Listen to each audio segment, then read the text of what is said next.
नमस्कार। आज हम आपको ले चलते हैं कम्युनिकेशन की दुनिया में। सबसे पहले मैं आपको ये बताना चाहूंगी कि संचार की दुनिया में बहुत से मॉडल हैं, जैसे ऑस्कुर श्राम का मॉडल, सैनन का मॉडल, बर्लो का मॉडल और लेसवेल का मॉडल इत्यादि। लेकिन आज हम चर्चा करेंगे केवल ऑस्कुर श्राम के मॉडल के बारे में। परंतु इससे पहले मैं आपको बताना चाहती हूँ कि संचार यानी कम्युनिकेशन होता क्या है। संचार या कम्युनिकेशन का अर्थ किसी जानकारी या सूचना को एक व्यक्ति से दूसरे व्यक्ति तक पहुंचाना होता है। जैसे मैं आप लोगों से वार्तालाप कर रही हूँ, इसका मतलब ये हुआ कि मैं आपके साथ कम्युनिकेशन कर रही हूँ। टेक्नोलॉजी की इस दुनिया में संचार के बहुत से साधन उपलब्ध हैं। इन सभी साधनों ने संचार को बहुत ही सरल और सीधा बना दिया गया है। आज के आधुनिक जीवन में प्रत्येक व्यक्ति को संचार की जरूरत होती है और प्रत्येक व्यक्ति संचार से जुड़ा हुआ है। संचार के इन माध्यमों ने हमारा जीवन और भी आसान बना दिया है। सबसे महत्वपूर्ण बात, संचार शब्द की उत्पत्ति अंग्रेजी के कम्युनिकेशन शब्द से हुई, जो कि लैटिन भाषा के कम्युनिस्ट से बना है। संचार का सबसे अच्छा माध्यम हमारी भाषा और हमारी आवाज है। अब आप जान ही चुके होंगे कि संचार क्या होता है, इसलिए मैं अब आपको बताना चाहूंगी कि ऑस्कुर्ट श्राम के मॉडल के बारे में। चार्ल्स ई ऑस्कुर्ट मनोभाषा वैज्ञानिक थे, जिन्होंने सन 1954 में अपना प्रारूप विकसित किया, जो पूर्व मॉडलों से बिल्कुल अलग और विभिन्न था। बस यही ऑस्कुर्ट श्राम का मॉडल है। आप सब कहीं मत जाइए, क्योंकि हम ऑस्कुर्ट श्राम के मॉडल के बारे में अभी विस्तृत बात करेंगे। मैं आपको बताऊंगी कि ऑस्कुर्ट का मॉडल दिखता कैसा है और वो होता कैसा है। सबसे पहले इस मॉडल को चार्ल्स ई ऑस्कुर्ट ने प्रतिपादित किया। आपको जो मैं पहले ही यह बता चुकी हूँ कि ऑस्कुर्ट जी एक मनोभाषा वैज्ञानिक थे। इस मॉडल को उन्होंने सन 1954 में प्रतिपादित किया। इस मॉडल के अनुसार संचार ज्ञानात्मक और परिवर्तनशील होता है, जिसमें शामिल होने वाले संचारक और प्रापक इनकोडिंग और डिकोडिंग के साथ साथ संदेश की व्याख्या करते हैं। जिन लोगों ने संचार के बारे में पहले ही कुछ पढ़ रखा है वह तो समझ ही गए होंगे, लेकिन जिन्होंने यह पहली बार पढ़ा है और पहली बार देखा है उनको कुछ समझ नहीं आया होगा। पर आप बिल्कुल चिंता मत कीजिए, क्योंकि आज मैं आपको यही बताने आई हूँ। अब मैं आपको बताना चाहूंगी एनकोडर, डिकोडर, संचारक, ये सब क्या होते हैं। जो आपको अजीब लग रहा होगा, पर मैं आपको अभी कुछ दिखाती हूँ, आप उससे अच्छे से समझ पाएंगे। अब मैं आपको बताऊंगी एनकोडर और डिकोडर क्या होता है, पर मैं इससे पहले आपको बताना चाहूंगी कि सेंडर क्या होता है। किसी सूचना को दूसरे तक पहुंचाने वाला व्यक्ति ही सेंडर कहलाता है। संचार करते समय व्यक्ति अपने विचारों का आदान प्रदान करता है तथा जिसके द्वारा बोला जाता है या सूचना को भेजा जाता है उसे ही सेंडर कहते हैं।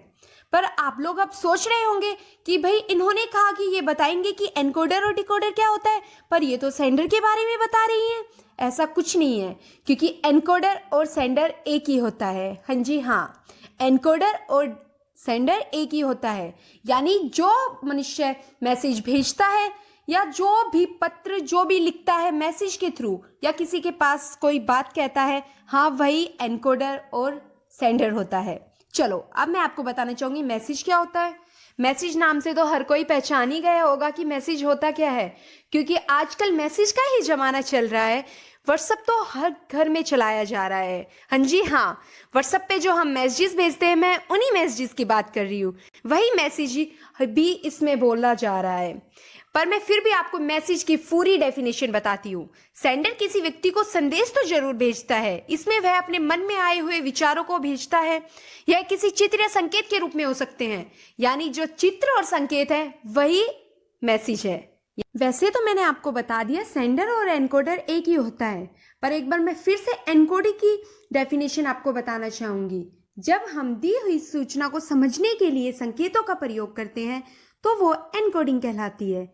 यानी अगर हम कोई भी मैसेज सेंड करते हैं, यानी एनकोडर या सेंडर कोई मैसेज सेंड करता है तो वह एनकोडर कहलाता है, और जिसके माध्यम से वह कोई मैसेज सेंड करता है वो उसका माध्यम कहलाता है। जैसे संदेश भेजने के लिए जिन भी साधनों का प्रयोग किया जाता है वही माध्यम कहलाता है। जैसे हम अपने संदेश को दूसरे तक पहुंचाते हैं, माध्यम कितने भी या किसी भी प्रकार के हो सकते हैं। जैसे मोबाइल फोन, यह एक माध्यम है। मैंने अभी आपको व्हाट्सएप का एग्जाम्पल दिया। व्हाट्सएप पे हम कोई मैसेज भेजते हैं, इसका मतलब व्हाट्सएप एक माध्यम है, एक मीडियम है मैसेज को सेंड करने का, बस यही होता है। अब मैं आपको डिकोडर बता देती हूँ, यानी डिकोडिंग।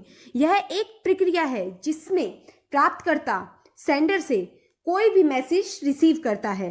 अब मैं आपको दिखा दूं कि श्राम का मॉडल दिखता कैसा है। देखिए, इस मॉडल के अनुसार संचारक और प्रापक एनकोडिंग एंड डिकोडिंग के साथ साथ संदेश की व्याख्या भी करते हैं। इस मॉडल में एक समय ऐसा आता है जब संचारक की भूमिका बदलकर प्रापक की भूमिका हो जाती है, तो वह प्रापक की भूमिका बदलकर संचारक की भूमिका हो जाती है। अतः सेंडर और रिसीवर दोनों को व्याख्याकार की भूमिका निभानी पड़ती है। यही प्रक्रिया लगातार चलती रहती है, इसलिए इस मॉडल को हम सर्कुलर प्रारूप भी कहते हैं। अब आप जो ये प्रारूप देख रहे हैं, ये ओस्गुड श्रम का मॉडल है। देखिए, जैसे मैसेज डिकोडर, मैसेज एनकोडर। शुरू में तो एनकोडर मैसेज सेंड करता है तो और डिकोडर उसे रिसीव करता है, फिर डिकोडर मैसेज सेंड करता है, वो एनकोडर मैसेज रिसीव करता है। ऐसे ही कभी सेंडर रिसीवर बन जाता है और रिसीवर कभी सेंडर बन जाता है। आजकल किसी भी सूचना का आदान प्रदान करना बहुत ही सरल हो गया है। पहले के समय में सूचनाओं को एक जगह से दूसरी जगह भेजने में बहुत समय लगता था, लेकिन वर्तमान में सूचनाओं के इतने साधन हो गए हैं कि इसने यह बहुत ही सरल बना दिया है। यानी आज लोग घर बैठे एक दूसरे से अपनी सूचनाओं को बड़ी आसानी से पहुंचा सकते हैं। मैं आपको एक एग्जाम्पल देती हूँ जिससे आप यह अच्छे से समझ पाएंगे। पहले के समय में पत्र लिखा जाता था और वह पत्र जिस दिन लिखा जाता उसके 1 महीने या 2 महीने, कभी कभी तो 1 साल लग जाता था जब जाकर रिसीवर को मिलता था। परंतु आज के समय में मैसेज जब भेजा जाता है उसके कुछ तुरंत बाद, मतलब कुछ समय के बाद रिसीवर को प्राप्त हो जाता है। जैसे व्हाट्सएप पे मैसेज भेजा जाता है, मैं किसी के पास कोई मैसेज सेंड करती हूँ तो वो अपने आप सेंड हो जाता है, उसमें कोई ज़्यादा समय भी नहीं लगता और वह और भी आसानी से रिसीवर को प्राप्त हो जाता है।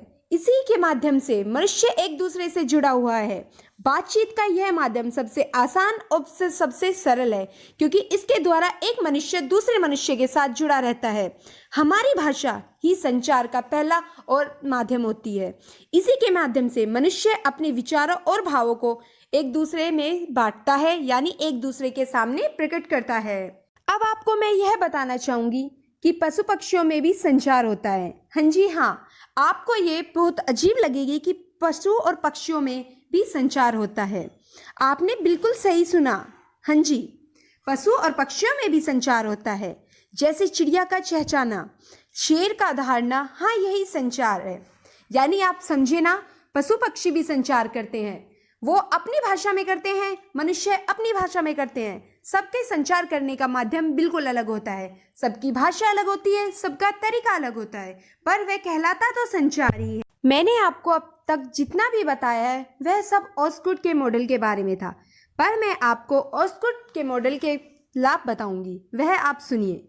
यह डायनिक मॉडल दिखाता है कि स्थिति कैसे परिवर्तन होती है। स्थिति परिवर्तन होती है, आपको अजीब लग रहा होगा, बट आप अच्छे से समझ गए होंगे, क्योंकि इसमें एक टाइम पे मैसेजर सेंडर बन जाता है और एक टाइम पर सेंडर मैसेंजर बन जाता है। बस यह स्थिति को बदलते हुए दिखाता है। इसका दूसरा लाभ यह है कि यह दिखाता है कि अतिरेक एक अनिवार्य हिस्सा क्यों है। इसका मतलब है कि सेंडर और रिसीवर दोनों ही बहुत ही इम्पोर्टेंट और महत्वपूर्ण है। अब मैं बताना चाहूँगी, कोई अलग प्रेषक और रिसीवर नहीं होता और प्रेषक और रिसीवर एक ही व्यक्ति होता है। हाँ जी हाँ, मैंने आपको बताया था ना कि सेंडर और रिसीवर कभी कभी एक हो जाते हैं और कभी कभी अलग हो जाते हैं। तो इसका मतलब भी यही है कि रिसीवर एक ही व्यक्ति होता है और सेंडर भी एक ही व्यक्ति होता है। फोर्थ, संचार को प्रकृति गोलाकार मान लेते हैं। हाँ जी हाँ, मैंने आपको मॉडल दिखाया तो आपने देखा ना कि ये गोलाकार स्थिति में था, इसलिए यह मॉडल गोलाकार हम मान लेते हैं। लास्ट एंड फाइनल, प्रतिक्रिया केंद्रीय सुविधा। फीडबैक के बारे में मैं आपको बताना चाहूँगी। मैंने इसकी डेफिनेशन आपको नहीं दी, पर मैं आपको अब बताना चाहूँगी कि फीडबैक होता क्या है। फीडबैक के बिना संचार कभी भी पूरा नहीं होता। फीडबैक यह एक प्रकार की सूचना होती है कि जो प्राप्तकर्ता के द्वारा सेंडर को दी जाती है। आखिर में मैं आपको यही कहना चाहूँगी कि संचार का अध्ययन मॉडल के अध्ययन के बिना अधूरा है। अब मैं आप लोगों से अलविदा लेती हूँ। धन्यवाद। कैमरामैन रोहित के साथ एकता, जेएमसी न्यूज़।